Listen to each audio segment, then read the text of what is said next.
Israel Hamas మధ్య యుద్ధాన్ని ఆపి గాజాలో ప్రశాంతమైనటువంటి వాతావరణం నెలకొల్పడానికి ఇటు హమాస్ తోటి ఇజ్రాయెల్ తోటి సంప్రదింపులు జరుపుతూనే 21 అంశాలు అంటే ఈ యొక్క ఫార్మాట్ ని 21 అంశాల ఫార్మాట్ ని తీసుకొచ్చినటువంటి ట్రంప్ కే ఇప్పుడు ఇజ్రాయెల్ అయితే షాక్ ఇచ్చింది. ఈ 21 అంశాల ఫార్మాట్ ని ఇటు ఇజ్రాయెల్ ఒప్పుకుంది, అటు హమాస్ కూడా ఒప్పుకుంది. ఇప్పుడేమొచ్చేసి ఈజిప్ట్ లో మీటింగ్ జరుగుతున్నాయి, సమావేశాలు జరుగుతున్నాయి. బందీల్ని విడిపించడానికి, బందీల్ని హమాస్ నుండి తీసుకోవడానికి ఇది ఒక మంచి అవకాశం అని ట్రంప్ చెప్పినా కూడా ఇప్పుడు ఇజ్రాయెల్ అయితే గాజా మీద మాత్రం దాడులు ఆపడం లేదు. ఈ రోజు కూడా దాడులు చేసింది, నిన్న కూడా దాడులు చేసింది. గాజాలో ఇప్పుడు గడిచిన 24 గంటల్లోనే 65 మంది పాలస్తీనియన్లు అయితే చనిపోయినట్లుగా ఆ మంత్రిత్వ శాఖ అయితే చెబుతోంది.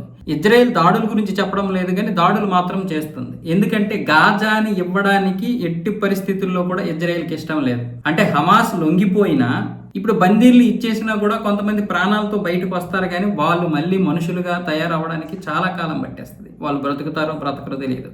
చాలా ఆర్గాన్స్ పోయి ఉంటాయి. వాళ్ళు కేవలం జీవోత్సవాలుగా మాత్రమే ఉంటారు. చనిపోయినటువంటి వారిని కూడా ఇవ్వడానికి హమాస్కి సమయం కావాలంటున్నారు. చనిపోయినటువంటి బాడీలను ఇవ్వడానికి సమయం అడుగుతున్నారంటే వాళ్ళ దగ్గర ఉన్నారో లేరో కూడా తెలియదు. ఇప్పుడు అది కూడా హమాస్ భయపడడానికి ఒక ప్రధాన కారణం. ఇప్పుడేమొచ్చేసి ట్రంప్ ఎంత చెప్పినా ఇజ్రాయెల్ మాత్రం హమాస్ మీద, పాలస్తీనియన్ల మీద అయితే దాడి ఆపడం లేదు. ఎందుకంటే గాజాని ఇవ్వడం ఇష్టం లేదు. అంటే ట్రంప్ దగ్గర ఓకే చెప్తున్నారు, అన్ని అంశాలకి ఓకే అంటున్నారు. ఈ 21 అంశాల ఫార్మాట్ కి ఓకే చెప్పినటువంటి ఇజ్రాయెల్ మాత్రం దాడులు ఆపడం లేదు.